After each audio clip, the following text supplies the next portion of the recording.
होश में हमारे शब्दों को ध्यान से सुनना। जब इतना गलत हो जाता है तो अपना चेहरा अपने को पसंद नहीं आता और अपना जीवन अपने को पसंद नहीं आता और अपने अंदर से मन कहने लगता नष्ट कर दो इस शरीर को। फिर वो जो आगे की लीलाएं होती है, अच्छा ऐसा हुआ, फांसी लगा ली, जहर खा लिया, ये कर लिया, वो कर लिया। यदि तुम परमार्थ के पथिक हो, ये तीन बातें नहीं है तो तुम्हारा पतन हो चुका है। हमारा मन भजन में लेते, होटलों में खाओगे, भजन में मन लगेगा, अशुद्ध आहार करोगे, मनमानी व्यभिचार प्रवृत्तियों का दर्शन, संभाषण और क्रिया करोगे और तुम्हारा मन सच्चिदानंद प्रभु में लग जाएगा। तमाशा समझा है, तमाशा समझ लिया, अध्यात्म में मन को लगाना। ये 8 बातें भगवत भक्त अपने जीवन में जांच ले कि है कि नहीं है, अगर ना हो तो धारण कर ले। पहला है, संत महापुरुष आपके जीवन में है कि नहीं, ये जांच करनी। जब तक जीवन में कोई संत नहीं तो हम ये देख रहे हैं कि वो जीवन या तो पाखंड में सकिल जाएगा और या तो व्यर्थ के चिंतन में फंसा हुआ अपने को मान लेगा कि मैं सिद्ध हूं। आपका शब्द, आपकी दृष्टि, आपकी चेष्टा, तस्मात् शास्त्रम प्रमाणम ते, तब सिद्ध माना जाता है। और यहां शास्त्र में है ही नहीं, हो ऐसे सिद्ध हो रहे। क्यों? क्योंकि जीवन में किसी आदर्श महापुरुष का अंकुश नहीं। अगर किसी संत का भय तुम्हारे जीवन में नहीं है तो ये माया रौन देगी, पक्का समझ लीजिए। कोई महापुरुष तुम्हारे ऊपर अंकुश लगाने वाला हो तो इसीलिए जो देहाभिमानी जी होते भाग पड़ते हैं, क्योंकि उनकी सिद्धावस्था में वो बाधा पहुंचाएंगे। गुरुजन असली सिद्ध बनो, नाटक नहीं, तो भाग पड़ते हैं। और जो गुरुजनों की शरण में लेता है वो परिपक्व भगवत प्राप्त महात्मा बन जाता है। नारदानंद सरस्वती जी महाराज नैमिषारण्य के पीछे आए थे, कुछ परिक्रम उन्होंने बताया, अब वो पधार गए जो वहां के अधिकारी बनाए गए। विवेकानंद जी नए वस्त्र धारण करके आगे, सदवई में मना है। यदि ऊपर का नया वस्त्र हो तो नीचे का पुराना और मलिन होना चाहिए। अगर नीचे का तो फिर ऊपर का पुराना मलिन, मैच नया, क्रीच एकदम, ये सब साधुता के कुछ नियम होते हैं, साधुता की एक मर्यादा होती है। तो वो दोनों नए पहन करके आ गए, भूल हो गई उनसे, देखा शिष्य। और नैष्ठिक ब्रह्मचर्य में सफेद कपड़े पहनाए जाते तो और वो खिले हुए ऐसे बांधे, ऐसे सब। उनकी दृष्टि गई, लाख लाख जहां बैठकर सत्संग सुनते हैं स्वामी श्री नारदानंद सरस्वती जी, बड़े ही महापुरुष थे, अपार भीड़। तो उस समय सामूहिक सत्संग चल रहा था, काफी सब समाज लाखों की थी। देखा दूर से दो, एक शिष्य से कहा गौशाला में जाओ, गोबर को गीला कर दो। उनसे कहा विवेकानंद गोबर की छवियां भर करके यहां खड़े हो सत्संग के पास, वहां नन नच हो नहीं सकता। और गीला गोबर तो जो 2 घंटा सत्संग हुआ पूरा टप टप ऐसे कपड़ों में, पूरी हालत बिगड़ गई। क्या था ये? संत शासन। अब दोबारा वो गलती नहीं होगी, समझाने की जरूरत नहीं, अब समझ गए कि हमसे गलती क्या हुई। संत शासन नहीं है तो ये मन बहुत विचित्र है, बहुत विचित्र है। दूसरा, भागवतिक मार्ग में चलने वाले उपासक को सांसारिक पुरुषों की मित्रता करके उनकी संगोष्ठी में नहीं बैठना चाहिए। इस बात को बहुत अच्छे से समझ लो। सांसारिक पुरुषों की जो वृत्तियां होती हैं उनमें बड़ा आकर्षण होता है भोगों का, प्रपंच का। अगर हम सांसारिक पुरुषों का संग करेंगे तो कई तरह से हानि हो जाएगी। सत्संग हो रहा, बस इतने जो चाहो बैठ जाओ। हमारा पर्सनल एकांतिक केवल गुरुदेव से संबंध है और उनके द्वारा बताई हुई उपासना में हमारा समय व्यतीत होना चाहिए। कोई हमारा मित्र नहीं होना चाहिए, अलग से संगोष्ठी नहीं होनी चाहिए विषयी पुरुष की, सांसारिक पुरुष की। तीसरा, किसी भी अपनी निंदा करने वाले के प्रति कभी भी बुरा व्यवहार बर्ताव नहीं करवाना चाहिए, क्योंकि भगवान प्रेरित करते हैं निंदा करा करके महान बनाने के लिए। ये शब्द याद कर लो। जब तुम्हारी निंदा होने लगे, प्रतिकूलता होने लगे, विपत्ति आने लगे, संकट सताने लगे, तो जान लेना कि तुम्हारी अध्यात्म की भूमिका उठने वाली है। पक्का। ये अध्यात्म है, अध्यात्म। इसीलिए कह रहे हैं कि सांसारिक पुरुषों की संगोष्ठी में रति न करे। तीसरी, अपनी जब कोई निंदा करे तो उसका भला जरूर मना देना, बुरा मत मना देना, नहीं तो अध्यात्म छूट जाएगा।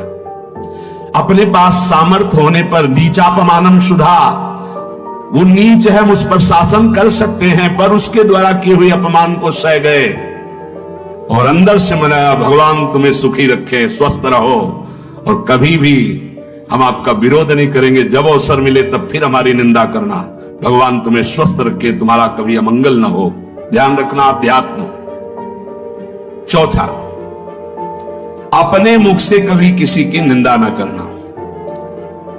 निंदा व्यक्तिगत नाम लेकर के की जाती है, सिद्धांत सार्वभौम वर्णन होता है। जैसे हम कह रहे हैं, वो निंदा सिद्धांत के विपरीत आचरण में जो चलते हैं उनकी है। कौन है? नाम नहीं है, रूप नहीं है। सिद्धांत में चलना एक ये मार्ग है, सिद्धांत से बिलक चलना है पाखंड है। पाखंड और दंभ की निंदा होती, और सत्य की कोई निंदा करे तो वो प्रकाशित होता है। सत्य निंदा से ढकता नहीं। जैसे कोहरा थोड़ी देर के लिए सूर्य को ढकने का नाटक कर सकता है, लेकिन सूर्य जब प्रकाशित होगा तो कोहरे की धज्जियां उड़ जाएंगी। पांचवा, मान लेने की इच्छा का त्याग करके अपने समीप जो भी आवे, छोटा बड़ा, सबको प्यार और मान देना। ये 8 अच्छे उपासक में सब लक्षण पाए जाते हैं।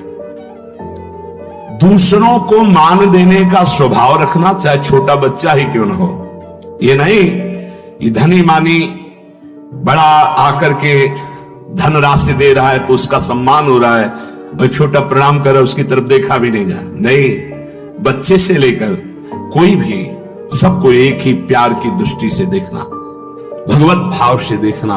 अपने को मान रहित और दूसरों को मान देने का स्वभाव बना देना। छठवां, अपनी इंद्रियों को सदाचार परायण रखना। अगर उपासक में सदाचार, इंद्रियों की पवित्रता नहीं है तो ढकोसला किसी वक्त कुछ नहीं रहेगा। ये अच्छे से समझ लो। अपना मन, अपनी इंद्रियां यदि संयम में नहीं है, सदाचार में नहीं है, तो ढकोसला ही है, आडंबर ही है, नाटक ही है। पक्का समझ लीजिए। अगर वो संयमी नहीं है, जितेंद्रीय नहीं है, मनोनिग्रही नहीं, तो अध्यात्म क्या है? बंद रखो अपनी खिड़कियों को, कहीं माया की हवा ना घुस जाए। सच्ची सच्ची एक एक बात अच्छे से समझ लो। मुस्कुरा के, प्रेम व्यवहार दिखा के, अपनापन करके फिर तुमको अधीन किया जाएगा। माया भगवती बहुत बलवती है। ऐसे करके फिर ऐसे प्रहार करती है, क्योंकि साधक बहुत प्रवीण है। ऐसे में अपने को बचा लेगा, लेकिन ऐसे में बचाना बहुत कठिन होता है। हमारी बात को समझ लेना। सातवां, किसी भी पद को साधक कभी स्वीकार न करे। समाज में बड़े पद मिलते हैं, यहां भगवत प्राप्ति की वार्ता हो रही। किसी भी पद, किसी भी सम्मान को स्वीकार न करें। ये सब उपाधियां हैं। अगर उपाधियां स्वीकार की तो उपद्रव शुरू हो जाएंगे। कोई उपाधि स्वीकार न करो। देख लो बड़े बड़े महापुरुषों को। पूज्यपाद उड़िया बाबा जी ने जब देखा तो दंड का विसर्जन कर दिया कि पद की तरफ एक घसीट रहा है। गंगा जी में महाप्रभु चैतन्य देव ने गंगा जी में जो हमारे परम पद के बीच में आएगा वो सबका प्रवाहित कर देना ही उचित है। बहुत समझना, पूरे जीवन भर याद रखना, यह अध्यात्म है। अध्यात्म कभी कोई भी उपाधि स्वीकार ना करे। और आठवां, ये आखिरी, किसी भी परिस्थिति में अपने आराध्य देव का चिंतन ना छूटने पावे। ये तभी हो सकता है जिसके जीवन में ये 3 बातें हैं। अगर 3 बातें साधक में है तो परिपक्व अवस्था आने में देर नहीं लगेगी। 8 लक्षण आ जाएंगे। पहला, व्यवहार पवित्र शुद्ध। दूसरा, जितने नियम लिए हैं निष्ठापूर्वक निर्वाह। तीसरा, प्रतिज्ञा की करिए मत, तो कर ली प्रतिज्ञा तो जीवन चाहे नष्ट हो जाए प्रतिज्ञा नहीं टूटेगी। आपका शरीर पवित्र, आपके विचार पवित्र, आपका मन पवित्र, तब आप परम पवित्र भगवान से अपनापन कर पाएंगे। ध्यान रखना, आपका शरीर अपवित्र, आपके विचार अपवित्र, आपका मन अपवित्र, आप ऐसी भगवत प्राप्ति कर लेंगे। जहां मन आया वहां खा लिया, जो मन आया वो देख लिया, जो मन आया वो छू लिया, ऐसी भगवत प्राप्ति हो पाएगी। तो आज के सत्संग का जो सार सूत्र, संत महापुरुषों का आश्रय, उनका शासन स्वीकार करना, सांसारिक पुरुषों से मित्रता न करना, ना सांसारिक चर्चा संगोष्ठी करना, किसी जो हमारी निंदा कर रहा है किसी भी तरह से उसको कष्ट देने की भावना ना बनना, अपनी वाणी से कभी किसी की निंदा न करना,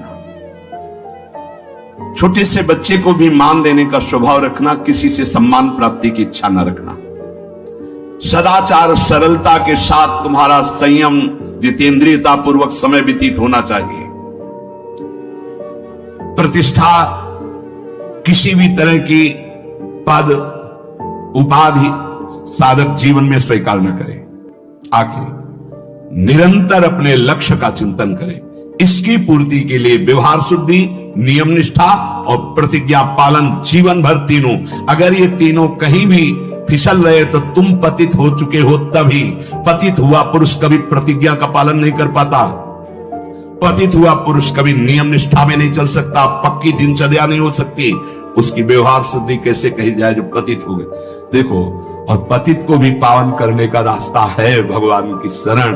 अब भी आपके पास चांस है, आप अपने को भगवत प्राप्त महापुरुष बना सकते हैं, आप अपना जीवन परम कल्याण कर सकते हैं, आप जीवन मुक्त हो सकते हैं। इसलिए सच्चे अच्छे पवित्र आचरण करो और नाम जप करो, प्रभु सब संभाल लेंगे, सब भूल मिटा देंगे, सब पाप आचरण नष्ट करने की सामर्थ्य हमारे प्रभु में। अभी तक जो हुआ वो हुआ, अब हम अपने को इस गुलामी से मुक्त करें। काम क्रोध लोभ मोह मद मत्सर ये हमारे को बार बार जलन अशांति क्लेश दे रहे।